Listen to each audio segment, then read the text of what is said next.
ELF Season 3, Base Coverage Season 3. We back, baby.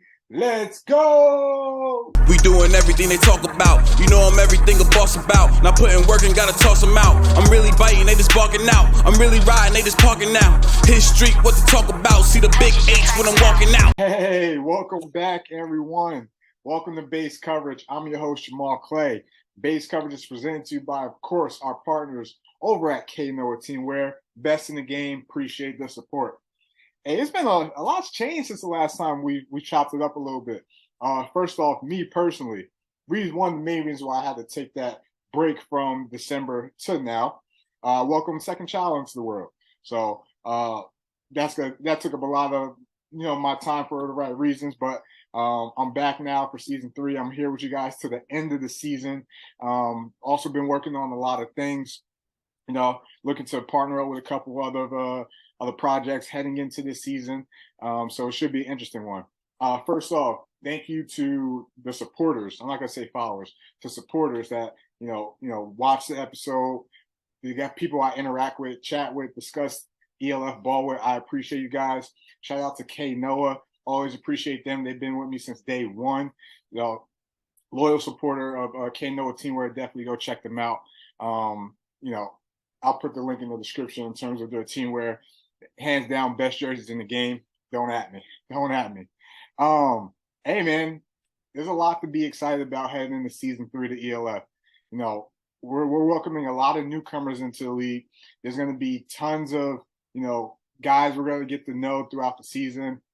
More playmakers, over 100 plus guys transferred from GFL to the ELF.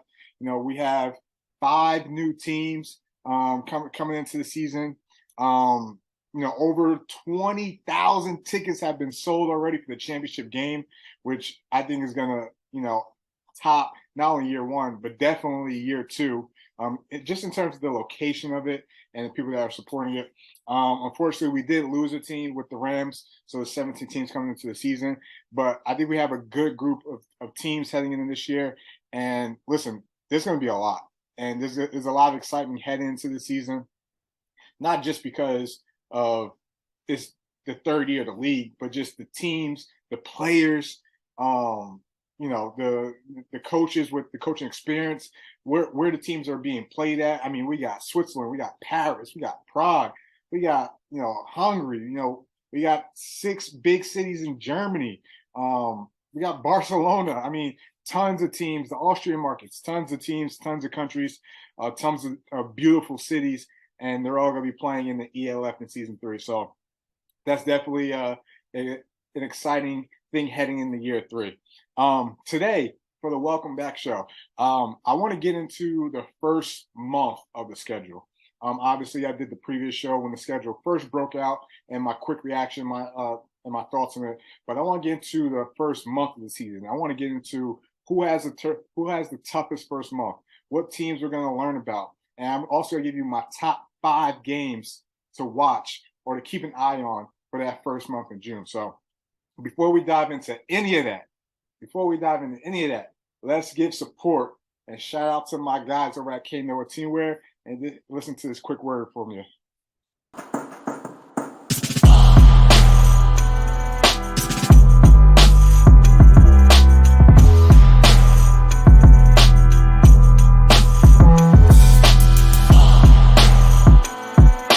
Back, everyone. Again, for this episode, I want to dive into the first month of the season, right? There's a lot of great games. We're going to learn about a lot of good teams. There's a couple teams that got some tough paths, but we're going to dive into that first month of the season. So when the schedule was released, the one thing I wanted to see was, what does the first couple of games look like for a certain period of teams, right? 2 teams stuck out the most in terms of for the first couple of games that might have the toughest challenge. One, the Rhine Fire. You got to go through the Frankfurt Galaxy, who, granted, Rhine Fire has been building a great team with a lot of depth. But if there's any team on paper right now that can match them head to head, it's the Frankfurt defense. Frankfurt probably has some of the best talented guys on defense, and I think those guys are going to be able to match up. Now, offensively, I'm not really sure. It's too early to tell how they match up against the Rhine Fire defense, but they're going to be able to match up with the three-headed monster the Fire have with, Anthony Anthony Mfongu, Nathaniel Robitaille, Carlin Kofi. Oh, not to mention they got Glenn Tonga in the backfield. So they got a lot of weapons, and Andrew Whitinger's going to have a lot of guys to have to figure out. It's a nice problem to have, but they got to figure out in terms of distributing the ball to those guys. I'm sure they're selfless people, but if there's anything that can match up with that offense, it is the Galaxy and their defense. So they go from Frankfurt, and then they go to Hamburg.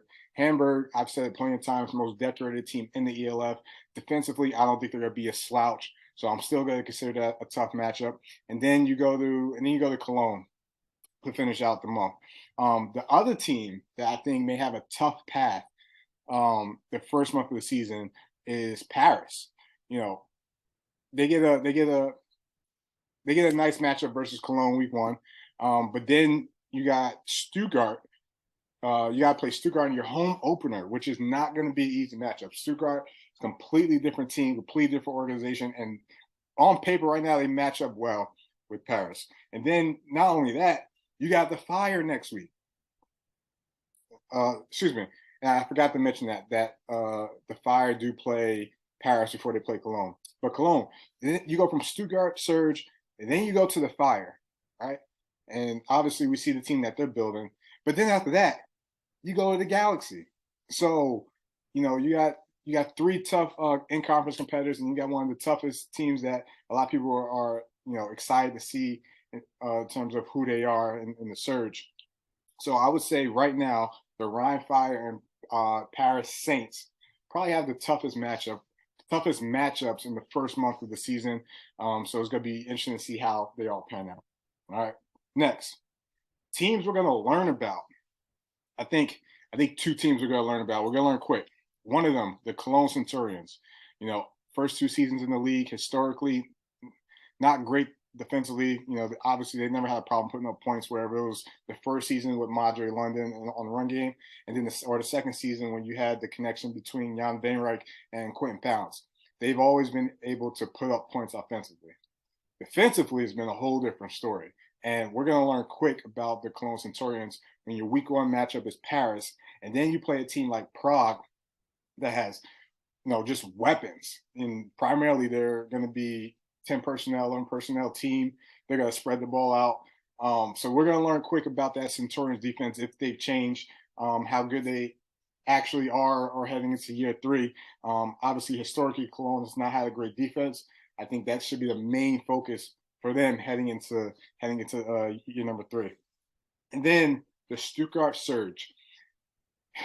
Opposite of Hamburg, the Stuttgart Surge has been one of the worst teams in the ELF in the young history, but big changes this offseason. Bringing in Jordan Newman from Schwäbisch Hall and his staff, big signings, bringing back Louis Geyer, bringing on Goran Zek on defense, Riley Hennessy at quarterback, who's been a champion in Italy and Germany. It's going to be a totally different team. This is going to be a totally different team. And we're going to find out if the Surge are contenders. We're going to find out early. Even though they have a bye week 1, week 2, they go to Paris. Paris home opener, most anticipated team in the ELF people have been wanting to see. You get the Triple Crown winner, Kyle Sweet. You get the Magic Man and Zach Edwards. You get a former ELF All-Star in Remy Bertolini. So we're going to learn quick. Oh, Andrea Botella Moreo at tight end. We're going to learn quick how good the Surge can be in year 3 with the new regime. But one thing we do know is that coming off a bye week, Jordan Newman is like Andy Reid. Andy Reid in the sense that, he has a winning record coming off a bye week in the GFL. And you give him time to break down this Paris team in their first matchup. So we'll see what happens. But I think in terms of teams we're going to learn about, the top 2 teams will probably, for me, would be Cologne and Stuttgart in terms of who we're going to learn about early in the first month of the ELF. Before we end this, let's talk about who are my top 5 matchups to watch in the first month in the ELF. Right?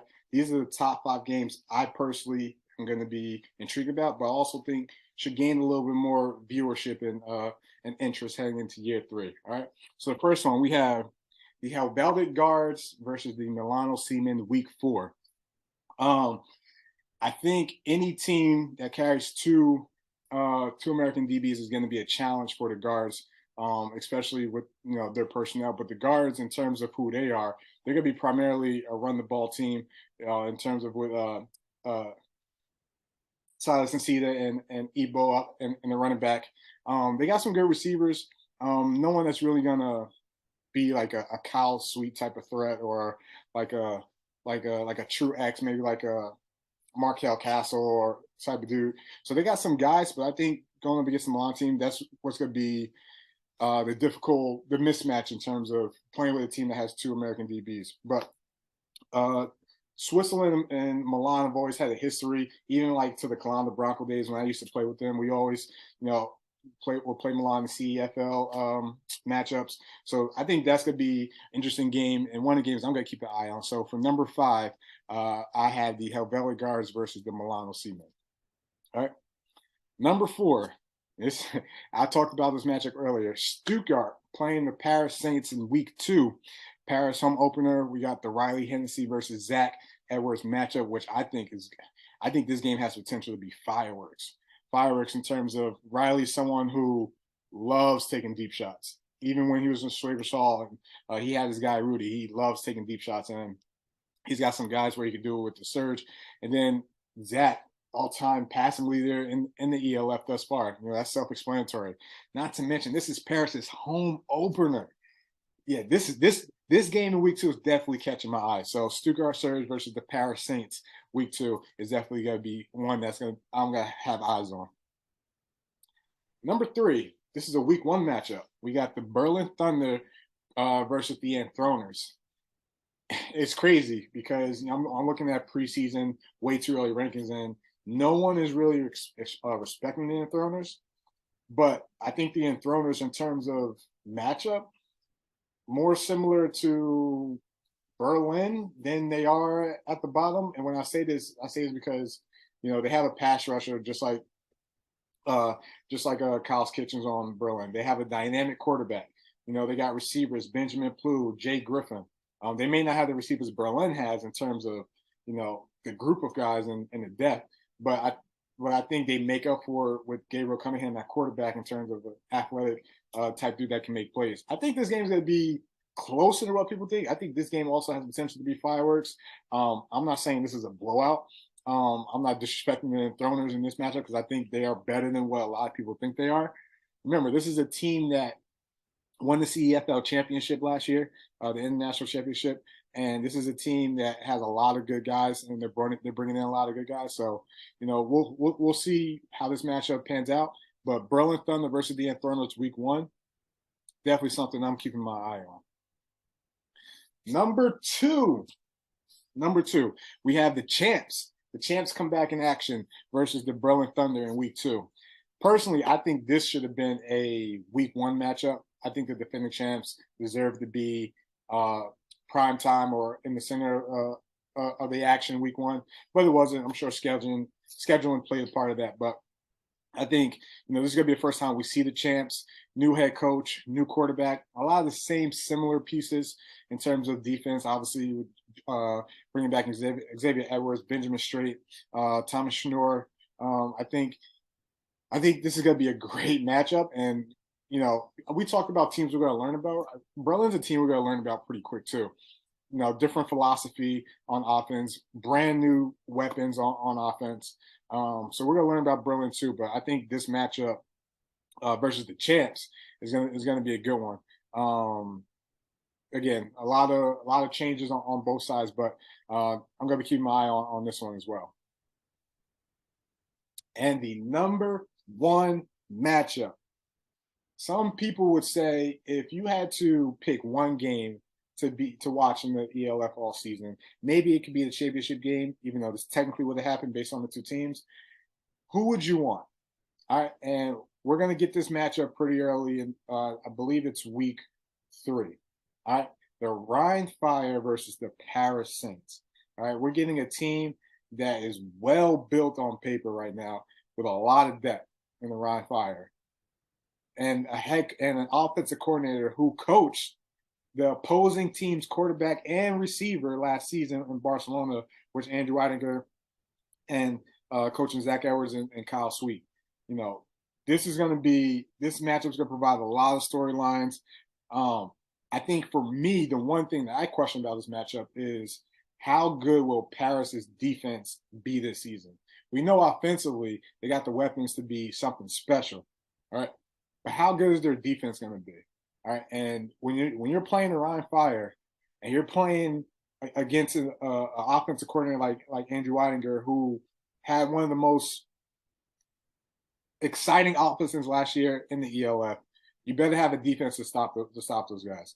I think the one difference in that makes Ryan Fire dangerous this season that Barcelona wasn't last year was that they have someone like Glenn Tunga who could run the ball. All right.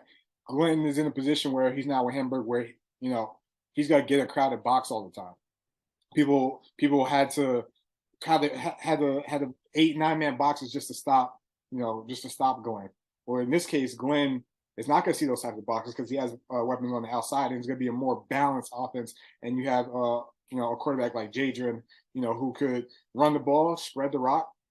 That's going to lighten the load for a lot of people. So this is my favorite matchup. I think this is one of the most anticipated matchups. And not to mention that Ryan Fire I believe it's the Ryan Fire, the home team. And if that's the case, you can expect close to 15 to 20,000 people there. Like, that fan base is like no other. Number one fan base in the ELF, most supportive fan base in the ELF, great organization. It's going to be rocking. So my number one game that I'm excited to watch first month is the Ryan Fire versus the Paris Saints. Well, that's all we have for today. Nice welcome back show. Glad I had the opportunity to chat with you guys. I got a lot more coming soon. Again, I'm pairing up with some potential workings coming up and heading into the season. We'll see how it turns out. But again, thank you guys for tuning in. Thank you for your support. Base coverage is back, and this won't be the last time we chop it up. Nobody. Hard work, they don't know about it. Hard work, they don't know about it. Hard work, they don't know about it. Animal.